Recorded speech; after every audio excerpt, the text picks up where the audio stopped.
show, we are live on our social media pages, Facebook at Ministry of Information and Communication Technology, YouTube at MICT Namibia. Today in studio we are joined by Ms. Aina Vilengi Kaundu to talk to us about the role of Bipa in Namibia's business ecosystem. Ms. Kaundu, good morning and welcome to our studios. Good morning. Good to have you. Now let's start with our conversation right away. I would like to know, please introduce Bipa and its mandate. Thank you very much for having us. We are the Business and Intellectual Property Authority. We are established in terms of an act, and the key mandate is simply to drive entrepreneurship, to regulate the market, as well as to drive innovation. In a simple sense, we are created to enable a conducive environment for business in Namibia, as well as promote creativity and innovation. So in terms of that mandate, we used to be in the Ministry of Trade a number of years ago, but government felt that we needed to drive the private sector as well as the market in terms of ensuring that the private sector contribute to the economy.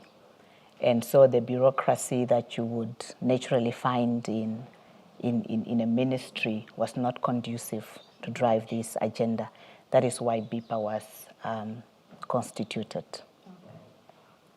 How does BIPA's mandate align with international standards and best practices? So to begin with, the idea of starting your business is for you to create a legacy. I'm reminded of Pupkavits, the late Pupkavits. He said that the goal is not to live forever, but to build something that will. So a business is there to create a legacy. And in doing that, you would want to have an environment that is transparent, an environment that is credible, that you can trust in order to conduct your business. But we will also find that there are those that are creating entities not to create legacies, but to launder monies, to be able to fund terrorism, to be able to conduct criminal activities instead of business activities. And so it is with that the United Nations community has come up with some standards of transparency or disclosure in the form of beneficial ownership, whereby generally, for example, in private companies, you would know who the directors are. You may not necessarily know who the shareholders are, whether it is now the enforcement community and so forth. However, through these UN standards, there's now a requirement for entities to disclose who the natural person behind that entity is, so that the entity is not used for these criminal activities. So in that light, we amended our laws to be able to provide for these mechanisms and ensure that we are transparent and we just create that disclosure mechanism. It all goes to creating a trusted market, creating confidence in the market, creating a credible market. What services does BIPA offer? So the first one, which I'm sure that the Namibian nation is aware of, is the business registration. So we have two vehicles under that. We have the smaller vehicle, which is your close corporation. It is really for startups, for young people, those that would want to perhaps test the market. So you would have your close corporation, and you can have one member who is normally the owner, to up to 10 members or 10 owners. And then we have the bigger vehicle, which are established companies, the multinationals, the foreign companies would opt for. Of course, in terms of governance and in terms of reporting requirements, the private companies, which are the bigger vehicles, of course, have vigorous requirements and reporting obligations. But for the smaller vehicle, because we are catering for the youth, we are catering for startups, for the small and media enterprises, the reporting obligations are lower. So that is the one aspect of the mandate. But we are also aware that it's not enough just for you to register your business. You want to be competitive. And in you becoming competitive, you need to make use of branding, for example. So the other side of our mandate, or the second mandate, is the protection of intellectual property rights. So you will then find your brands, which are called the trademarks. You will also want to be innovative in terms of your products, because that is what will make you sustainable in the market. Not only are you competitive in terms of making sure that your customers know your products and your services, but also that you innovate and come up with new products, and that is the patents. We also protect the look and feel of certain products in the form of a design. For example, we can protect the look and feel of a perfume bottle, as an example, even though the perfume may be the same, but someone might prefer to buy a certain shape or a shape of a car.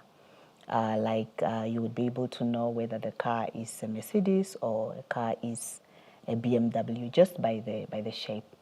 And then the other big thing which this new administration has prioritized is the creative industry.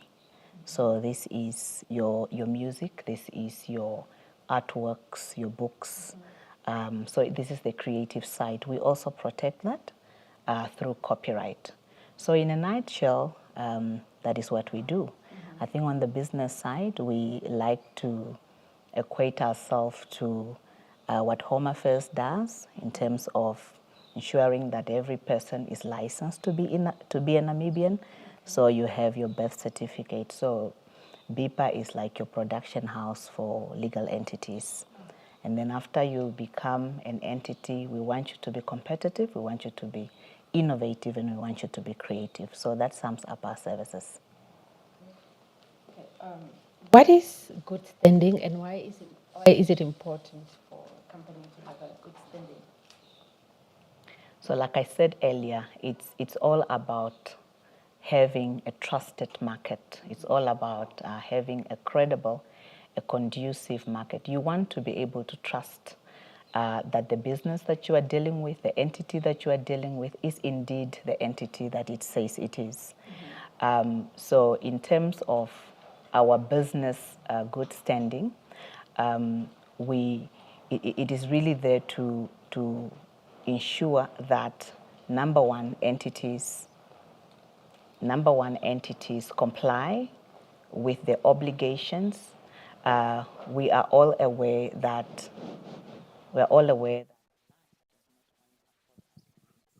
so as an entity, you do have the right to exist once you are licensed to exist, but there are also obligations. So there are maintenance. We are busy maintaining your books, your entity as an organization.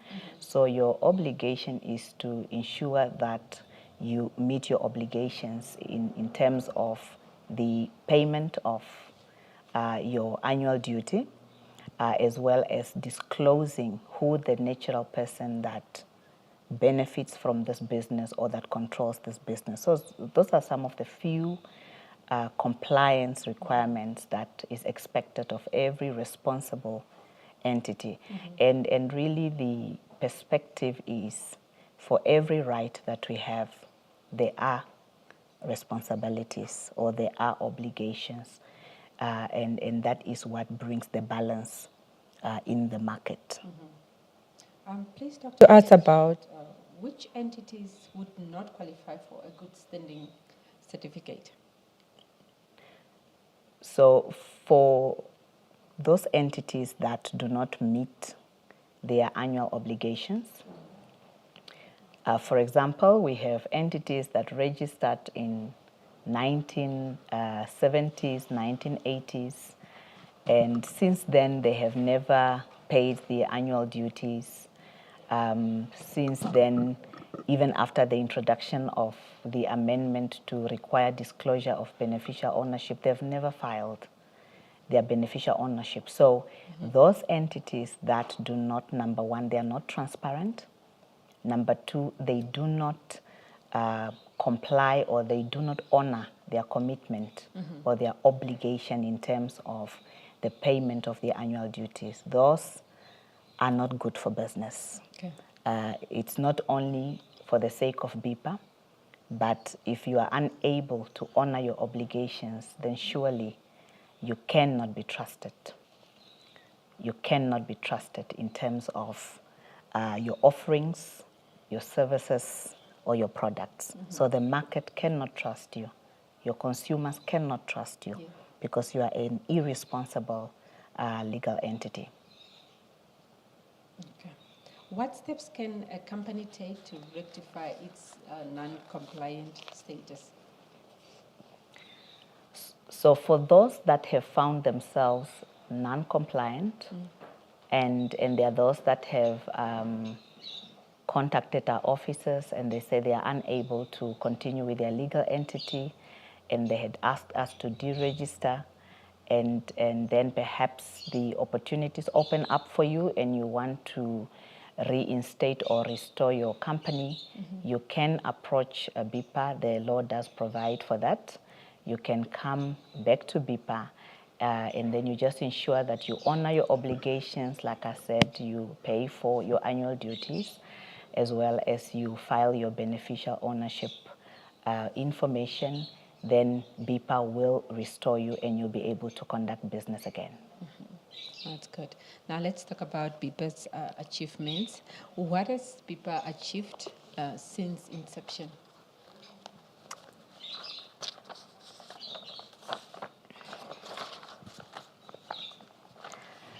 So we do not want to blow our own horn, but sometimes it's good to take the public into confidence and just welcome them into some of our success stories. The first one, all the SOEs are now beginning to work on their graduate program and policies due to the request from the 8th administration. We are pleased to say that BIPA had foresight. 3 years ago, we introduced our graduate program where we worked with universities, and these universities will provide us with the best of their final students, final year students, and then we were able to then grant them an opportunity and expose them to the working environment. It is one of the successful things that we have done. So when the announcement came, we were not beginning with policies and guidelines. We were rather assisting other SOEs to develop their policies and guidelines. It has been a successful, and it continues to be a successful program. We have seen a release of those that came just with theory and had knowledge becoming professionals and releasing them into the market. A number of our graduates have been poached because now they are able to demonstrate skill and ready for the market. So that is one of the key programs that we are running successfully. Another thing as an SOE, and one that is expected to become financially sustainable, we boast our strategy, number one, to be financially prudent in that we manage our cost very well. We have mastered the skill to be able to live within our means. But that's not all. We have also mastered and continue to master the strategies to grow our revenue to be able to become financial sustainable. We are not yet there, but we are happy to note that we do not have to rely heavily. If you look at our numbers, we are able to fund ourselves, but of course we are a creature of statute and government remains our parent, so we do get support, but at least we are able to drive our revenue growth. So that is another thing that Bipa is doing very well. The other thing is we are taking the decentralization very seriously. We have opened in Walvis Bay as our Erongo office. And we have also recently, we opened last year in November, our Ongwediva office for the, it's not just the Oshana region, because you know the geographical dynamics in the north that it's able to cater for 4 to 5 regions. So it is really our northern region. And we are in the process of working towards opening an office in Rundu as well as in Keetmanshoop. And what informs this is really the population, the potential, and of course the number of applications. So in terms of accessing our services, we have been able to come closer to the people. Another thing, and I just want to tie it, because we have heard an outcry in terms of accessibility of our services using systems. So we are in the process.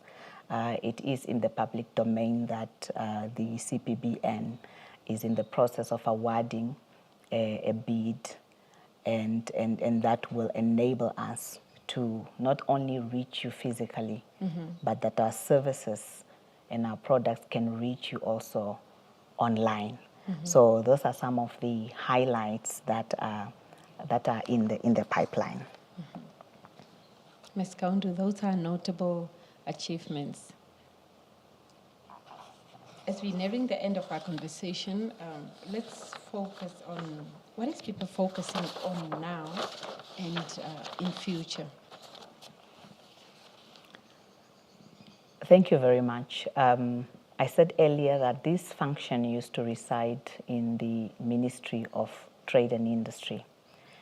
And the government felt that we needed to create efficiency, we needed to be able to improve the starting of business in Namibia, we needed to be able to improve the environment within which people do business in Namibia. So our focus is to create that efficiency. We have turned around most of our services. Those that are experiencing us and really coming to receive our services, they would see that the waiting period has reduced drastically. There are those that are able to receive their name, to reserve their name within 1 day. In fact, we are at 45 minutes. And you are able to register your business in 5 days, in 3 days. And so sometimes we get surprised when we see complaints on Facebook. I realize that we have two audiences. We have those that come to our offices and they have a different Bipa, an authentic experience of Bipa, where the turnaround has improved. But there are those that perhaps met us a couple of years ago and they are still living with that experience. So we invite them to test the new authentic experience of Bipa. So we are focusing on really giving our customers the experience they deserve in terms of turnaround, in terms of the quality of our products, in terms of even just the space where we are operating from. So that is really our focus. We are also focusing on people. Of course, customer is one of the three focus group under our people value. But the other two is, of course, our own employees. And then the other one is our shareholder and stakeholder. So we are intentional in terms of our strategy to really drive that these three are able to serve one another and really create this conducive environment for doing business in Namibia and for innovating in Namibia. We are also focusing on the creative industry. We are introducing some mechanisms that will assist the creators, the authors, to be able to make money from their works and recuperate their investment. We have introduced in our new bill, the copyright bill, we have introduced some copyright levy. Now I know for those that may not be in the know, when they hear levy, they just think that it is more money. I want you to look at it this way, that for every music you have downloaded for free, you have denied someone an income, because someone came up with those lyrics, someone produced that song, and someone performed it. So for every time that you watch a movie for free, you are denying someone their income and their profit. So it is time, and this new administration is very intentional, and it's clear that the creative industry is not for just entertainment and fun. It's not just cultural expression, but it is a business. So we are supporting that initiative deliberately by driving new law reforms. We are also driving law reforms in the space of the business registration, because some of the difficulties that we are having is because we have placed it in our law. That is why it's important for us to have robust and dynamic debates when we are developing our law, because these laws will translate in real experiences. So we are really looking at the corporate law and ensuring that we're no longer going to have a Close Corporation Act and the Companies Act. Will just have one corporate law. So those are some of the things that we are busy driving.